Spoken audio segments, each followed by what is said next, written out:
Chapter 18. Attila the Nun. The chocolate-covered Black Widow does not evoke the image of one of Hollywood's most beautiful faces, but it is just one of the unlovely epithets which have been used over the years to describe Loretta Young. Intimates have called her Gretch the Wretch. She was born Gretchen Young in 1913 in Salt Lake City, also known as the Steel Butterfly, Hollywood's Beautiful Hack, the Manipulator, and a willow with an iron backbone. Her latter-day assumption of the robe of moral rectitude was resulted in her being dubbed Saint Loretta and Attila the Nun. On one occasion, at a party, Shea Joan Crawford, producer Ross Hunter was about to sink his butt into a comfortable chair. Crawford grabbed him just in time. Not there. Loretta Young just sat there. It has the mark of the cross in the seat. At a Hollywood roast, Jack Hellman was presented with a bowl of water, quote, upon which Loretta Young had once walked, end quote. Good Lord. And yet there have been many a slip twixt the bowl and the lip. When her mother moved to Hollywood with the children, Loretta was schooled at the Ramona Convent. She was later to play the title role in Ramona and a nun in Come to the Stable. As a child, she was seen in a quantity of bit roles, among them that of an Arab urchin in Valentino's The Son of the Sheik. Her first important part was opposite Lon Chaney in his 1928 Laugh, Clown, Laugh. She shot up to stardom during the early sound period, but for most of her films, her wardrobe got better reviews than its wearer. Bosley Crowther, the New York Times critic reviewing And Now Tomorrow, wrote the definitive statement on Young, the thespian. Whatever it was that this actress never had, she still hasn't got it. Nice. Her face, full lips, prominent cheekbones, was her fortune. She knew how to use it for maximum effect on the camera and how to upstage everyone else on the set. Her body was no big deal. On various occasions, her breasts, buttocks, calves, and thighs were padded for the benefit of the lens.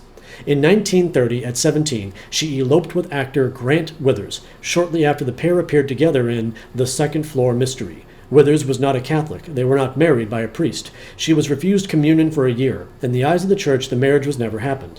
It was annulled in 1931. Withers' career fizzled out, and he later killed himself.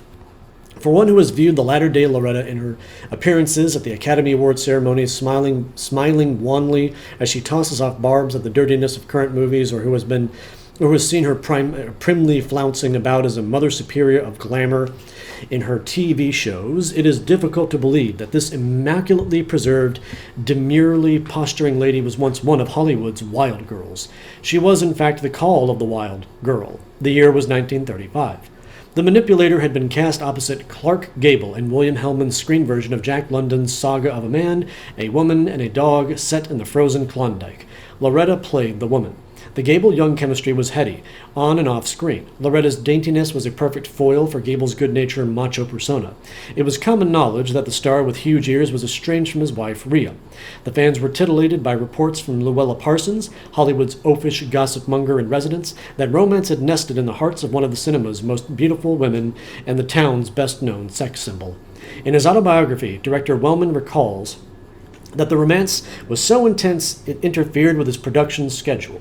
We had trouble on Call of the Wild, big trouble. Gable was intending to business, not the business of making pictures. He was paying a lot of attention to monkey business. As time went by, it was rumored that the affair would culminate in church, that Gable would divorce Rhea and wed Miss Young. That did not happen, but puzzling items soon appeared in The Hollywood Reporter and Variety. It was announced that Fox would retire Miss Young from the screen for a full year, quote, for reasons of health, end quote. In a photoplay article, Dorothy Manners denied rumors that Loretta Young was in retirement to have a secret child. In 1935, public knowledge of a baby born out of wedlock would have been ruinous for a star's career. After a full year's absence, Young resumed her film career. Then, on May 11, 1937, the romance with Gable again became a subject for speculation when Loretta managed to adopt a certain little girl, despite California rulings prohibiting the adoption of a child by a single person.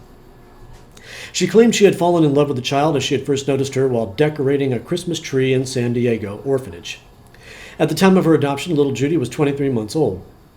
She was born a few months after production on Call of the Wild ended during the period of Loretta's retirement.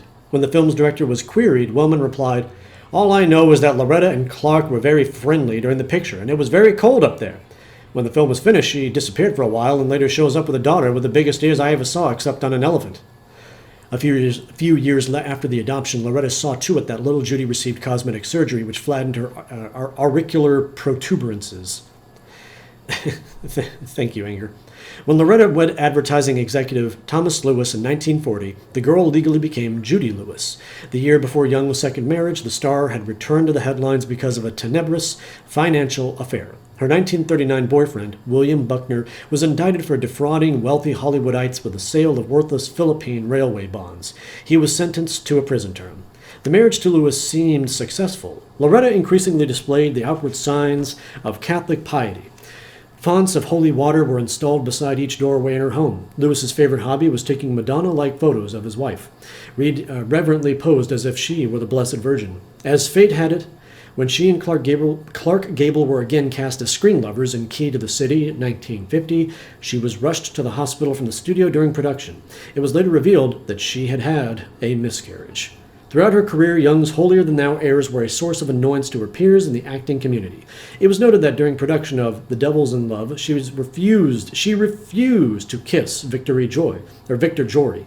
He was a star. She wasn't. She was a star. He wasn't. Whatever. Chastened language was the order of the day for those appearing on The Loretta Young Show, her gussied-up Sudser TV series, aired from 1953 to 1961. She installed a swear box on the set. Anyone heard using profanity during production was fined and obliged to contribute to St. Anne's Maternity Hospital for Unmarried Mothers in Los Angeles. When a famed Broadway star swore mildly, Loretta informed him that she was fining him 50 cents. He pulled out a bill and thrust it at her, saying, "Here's $10, now fuck off, Loretta." As president of Citizens for Decent Literature during Reagan's terms as California's governor, she lectured throughout the state, reviling pornography and explicit sexual literature. In several small towns, local porn shops were firebombed by vigilantes the night after her appearances. In 1969, syndicated Catholic papers ran Loretta Young's advice column to the lovelorn Prudent Advice Tidbits of Victoriana. In 1970, she filed suit to obtain a restraining order against the 20th Century Fox to compel the studio to remove a clip from Call of the Wild which had been included in Myra Breckinridge. Miss Young objected to the use of a scene from one of her movies in a film depicting unnatural sex practices. 3 years later, her own son, Christopher Lewis, was arrested because of his alleged sex practices, on charges of lewd conduct with two 13-year-old boys. Chris Lewis pleaded no contest to child molestation, which meant he was considered guilty of that charge. Lewis, who was then 29, was described as a filmmaker with lyric productions. One lyric production made by him was Genesis Children, a so-called kiddie porn movie. It had been seized in the laboratory, and some who saw it called it an artistic toddler nudist film. For others, it was an inchworm festival. Jesus. A scoutmaster camp counselor and the heir to a Texas oil fortune numbered among the defendants. The press dubbed them a chicken ring. Detective Lloyd Martin of the Vice Division characterized the defendants as not homosexuals at all, but sick child molesters who bring discredit on the gay community, which back then was saying a lot. Martin said the boys, who ranged in age from 5 to 17, were induced by flattery, money, and such treats as horseback riding trips to perform sexual acts on camera with each other and also with the men. In the opinion of James Groden, Los Angeles' deputy district attorney, Lewis should have served jail time. He got off with 5 years probation and a fine of $500. His mother will not discuss the case. The holy water fonts in her house are always filled. In 1976, it was announced that Loretta Young had been cast as Mother Cabrini in a biography of the first American to attain sainthood. The film was to be directed by Martin Scorsese. Scorsese declared that he viewed Mother Cabrini as an unsaintly saint who hustled in the streets and clawed her way through society. Casting Attila the Nun in the role was a fascinating idea. The movie, unfortunately, was never made. Saint Loretta's comeback never came. And that is the end of that chapter.